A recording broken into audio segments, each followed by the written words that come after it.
Hi, Melanie. Hello.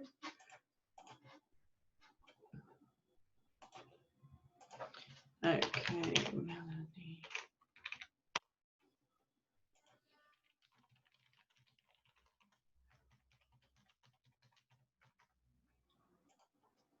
Okay, good. We've got a few people here. That's great.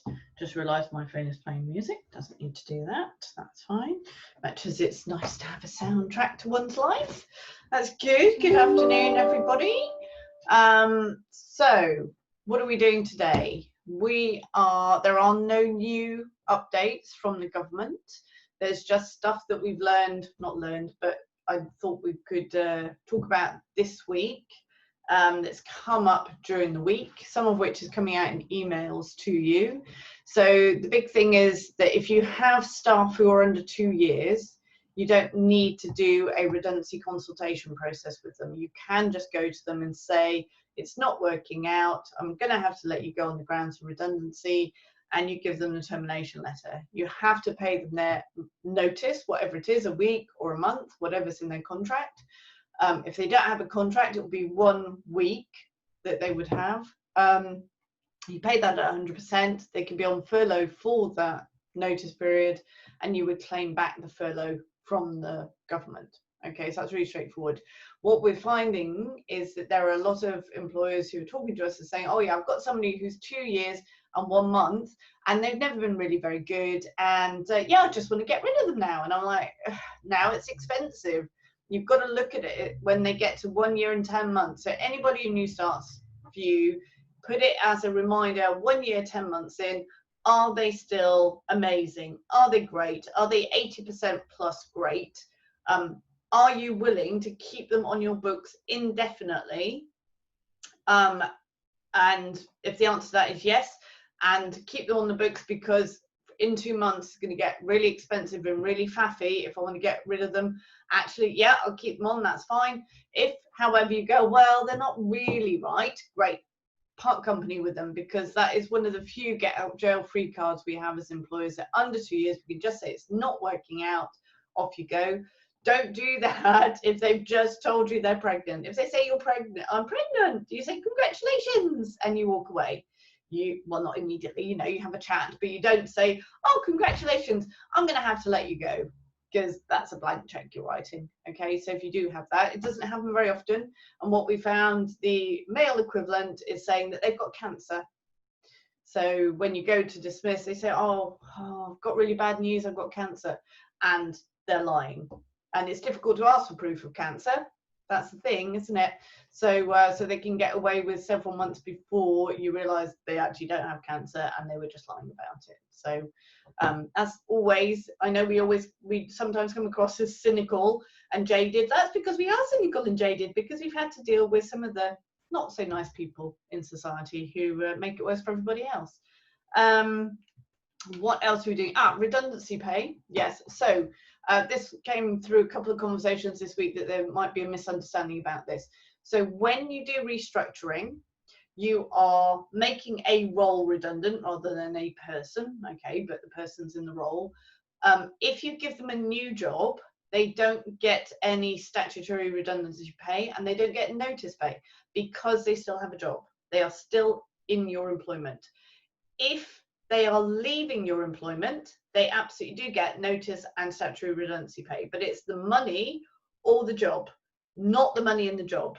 And this came from some of the conversations. So most people won't get that, some people don't.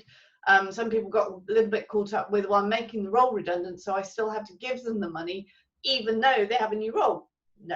And it was only when I was talking through with somebody, he's like, well, she's okay, but she's not great, but I don't want to give her the redundancy money and a role. It's like, why would you do that? He's like, well, that's what I have to do. I'm like, no, that isn't how it works. So I thought I'd just clarify, it's redundancy pay or a new role, not both together. Okay, because they were thinking, oh, we're going to have, it's so expensive then. Yes, it is. That's why we don't do that. Okay. There were a couple of questions. So where are we? So for Melanie, Right, yes. So staff under 2 years service, you do not need to produce a redundancy matrix for the selection process. We try and avoid the redundancy matrix. We prefer to let people apply for jobs and then get rid of the ones who aren't interested. But certainly under 2 years, you can just say, we don't need you, and you can go. The only thing to be aware of is that there may be a discrimination claim. So it's just to check whether they've got any protected characteristics. So if you're getting rid of all the females but you're keeping the males, that would be a problem. Vice versa, not so much. Males aren't as protected as females. And if obviously you're getting rid of pregnant women rather than men, then you've got a problem. But they don't have a claim for unfair dismissal. They might have a claim for discrimination, but you don't need to go through any process. You don't need to justify it. You just say, we don't need this role. You're redundant. Here's your notice pay. Okay. Holiday pay can, so I've previously said that holiday pay can run concurrently for those staff who've been made redundant. I am assuming we still need to give the appropriate time for the holiday request, i.e. double the amount of time it takes to be taken. Yes. So all of our clients have in their contracts that people are deemed to have taken any outstanding holiday pay during their notice period. That is just a given. You don't have to give them any notice. If you don't have that in, you will have to give them double the amount of holiday as notice. So if it's 5 days they still have to take, you have to give them 10 days notice. But in their notice period, they're being paid at 100%. You don't pay them for the holiday on top of that. The holiday is within that. Just like if they were at work and they went on holiday, you would just pay them one amount for that day. They just wouldn't be working, but it's the same one amount, okay? Because again, this is a conversation that people thought that in the notice period, they had to pay the notice period 100% plus the holiday 100%. No, it's all in one, okay? That's what is the advantage, okay, on that one. Right, we have, okay, another question. We have 2 part-time staff on furlough who will be brought off furlough as of 15th of July. Can I employ someone else in a similar capacity? Yes, you can, Christine. If there's nobody else there, it would be a better thing to do to bring some of your existing staff back on flexible furlough, where you can have them in for a few hours a day or a week, rather than employing a new person. But if you don't have anybody, then you can go and recruit somebody else. If you are bringing back these part-time staff part-time, but it's not their full hours, then you should really go to them and say, can you do your full hours, and see what they say, okay? We have a student who was due to be reinstated in May and obviously missed furlough, okay? He's been with us in some months for the past 2 years. Can I re-employ him whilst having the other 2 part-time workers on furlough? Yes, you can. Absolutely no problem at all with that, Christine.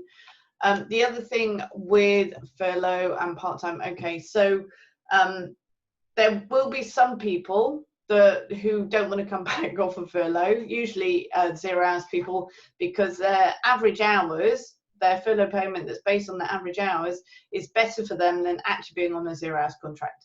So the pushbacks we're having now, rather than it being shielding, are I'm better off financially if I'm on furlough. Okay, but that's not the option now. We need you back at work, therefore it's work or unpaid leave. Not work or furlough, work or unpaid leave. Those are the options. Furlough was a stopgap to stop you being fired, which is now becoming more of a possibility because you're not being cooperative, but they don't have the right to stay on furlough. If you say they need to be back, they need to be back. You can do it, like I said, just for a few hours a week, a few hours a day, and the rest gets topped up. So they're not supposed to be any worse off. But if you need them back full time, then absolutely bring them back. We had the conversation earlier today on a different call, whether the club could bring back 0 hours people and just say, you're now 0 hours and we'll call you when we need you. I pointed out that yes, legally you can do that, but given that they don't cost anything in July, that they should keep them on furlough until at least the end of July, because it's cost neutral for them. If it's really a problem in August, then yes, bring them back. But actually, August, again, you're only paying the employer NI and pension contributions. You're not paying the 80%, you get that back. So if you're able to keep them on the flexible furlough scheme, getting them to do a bit of work as you needed, because obviously we've got the 1 metre plus rule coming in. Hopefully we'll have better weather. I don't know, it doesn't feel like July right now. And then having them in, that should be fine. And then from the 1st of September, when the furlough amount goes down, saying actually now you're 0 hours. As with everything, we have no idea where we will be then. The best thing obviously is that we do come out of lockdown gradually. There isn't a spike in cases, and more importantly, there isn't a spike in deaths, so that we keep going down that route. But nobody knows what's going to happen. But I would say that at the moment for 0 hours, you keep them on, certainly for the whole of July, on furlough if you don't need them, and then probably for August, and then we'll worry about getting rid of them. But if they have over 2 years service, we have to go through a consultation period if you want to actually get rid of them, as opposed to just put down to 0 hours. Okay, and everybody can go out and work while they're on furlough. We don't usually mind if they want to become a delivery driver for that time. That's fine, or help at Tesco's or Sainsbury's, not a problem. But it's getting them back in again.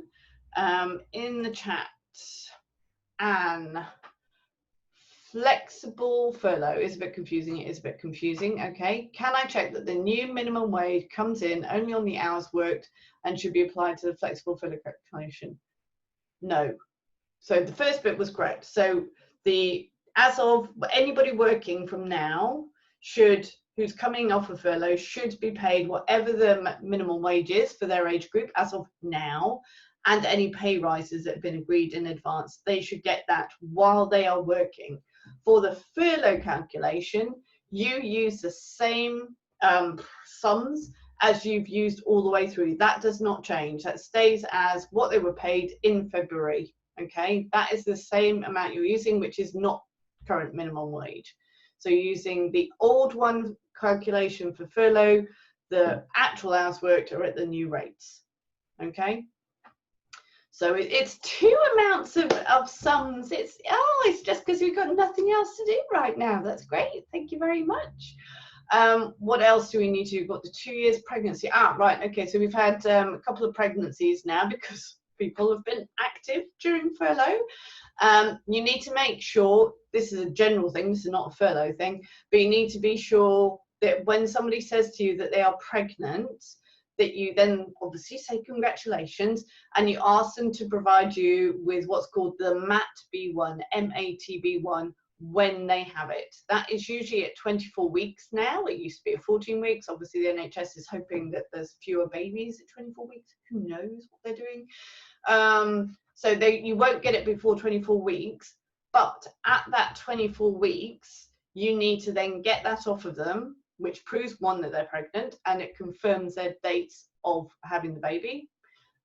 Then you come to us and we will do a maternity plan, because you need to know when they're going off for maternity leave, how long is the paid amount, which is 39 weeks. So when does that end, so that they know in advance when it ends. And then they've got another 12 weeks, 13 weeks of unpaid leave at the end of that. But you need to sort those dates out beforehand. I've just come off a phone call where they said, okay, well, we don't know when she's coming back, but she went off on the 26th of October last year. Okay, so we're going to assume she's off for a year, but we don't know. We have to do something. If she can prove that she said something else, there was obviously a change in manager, so obviously documents have got missing as usual.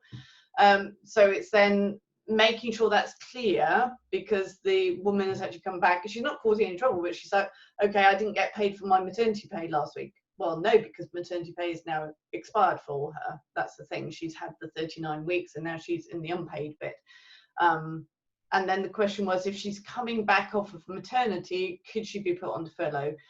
They can. So if they're coming back off of shared parental leave or maternity leave, then they can be put onto furlough. The government decided this on the 9th of June, so that you could absolutely do that. That's not a problem. However, it's only when they come off of maternity leave, not for the unpaid part of maternity leave. They're either on maternity leave or they're furloughed. They can't be both at the same time. Okay, and if they want to come back earlier than the date they originally said, they have to give you 8 weeks notice of coming back. You do not have to let them come back earlier than that 8 weeks notice. You can, but you don't have to legally. Okay, I'm just thinking, what else have we had this week? We've had the restructuring. Yeah, I think that's it. Does anybody else have any challenges that they are dealing with at the moment? I'm sure it's extremely busy at your clubs. And I know that in some of our clients, the members that were obviously gloriously happy and very well behaved at the beginning when they were allowed to go out are now starting to kick off again about stuff. So unfortunately, I think the normal is coming back in the golf clubs. That might change, obviously, should we get locked down again, that they might go, oh, actually, maybe I do need to be nicer to the club manager. But they are starting off, and with staff coming back, we are seeing more other issues. So it's no longer furlough. So furlough's almost gone for us. That's pretty much clear for most people. It's now restructuring. And then we now have gross misconduct disciplinaries for people who borrowed stuff during furlough but didn't bother to ask or tell anybody. So that's quite an interesting one, and grievances. So we're getting back into what we normally do anyway, which is, it's different. It's like, could we just all behave a little bit longer? Jane Booth, holiday pay. So if they're on holiday, you out on furlough, you pay them at 100% and you claim back 80%. Okay. If they're just on holiday, then you pay them at 100% if they're working. But if they're on furlough and you put them on holiday, you can claim back the 80% from the government. Okay. Okay, good. I don't think there was anything else at the moment to go through. We'll do the restructuring, just to remind you that if you want to use furlough for restructuring, you need to be, you've got till the end of October, that furlough is still continuing. I don't think it's going to continue for the golf club industry. There might be other things that they're doing for, performing arts, but not for the golf club industry. So if you want to use the furlough to pay for part of the notice period, then you need to be starting now to do your restructuring, because there'll be some people on your staff who will be going who've got a 12-week notice period. And that would then take them up to the end of October, and you'll be getting 80%, 70%, 60% back from the government, which is the best you can get at the moment. So, but you need to do the 3-week consultation period to do that. Okay, and you need to offer all the jobs to all the staff, and you need to interview them if there's more than one person for that job. Okay, it is a 3-week process. I know at the beginning a lot of clubs are like, oh, I don't see why it takes that long, and then we start it and they go, oh, that's why it takes so long, because you've got to let people have time to process it, you've got to let them have time to apply for stuff, you've got to interview them, you've got to make a decision. 3 weeks can be quite short. It does feel that it goes very quickly when you're in it, but we do a lot of work up front to make sure everything is set up as much as we can in advance, so that once we start, whatever questions or issues come up, we can actually deal with it. Okay. The other thing with the pregnancy, actually, yes, this other lady who was pregnant, she's already come back and said, I'm now 3 months pregnant. What are you doing as social distancing guidelines to keep me safe at the club? Because, yeah, I'm not sure why a pregnant woman at 3 months would need to be more protected than anybody else, but fine. So what we've done with her is we have gone back to her and said, actually, don't worry about it. You can stay on furlough because it's cost neutral for the club until the end of July.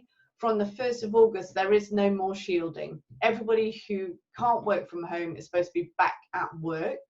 If they can work from home, but you don't want them to, you can say they have to come back to work, but nobody can say, I need to shield, therefore I'm staying at home. The only exception to that is going to be childcare issues. So it's not a shielding exception, it's just a bring them back in, because although they are trying to restart holiday camps, I'm in another group where they do run holiday camps and indoor play areas and they are restricted by the 15 children at a time in any session. So they have got some capacity there, but people are not going to be able to find childcare particularly easily. So I think if it's a childcare issue, you need to be flexible on that until the beginning of September, because if you're not flexible, it's a potential indirect sex discrimination claim.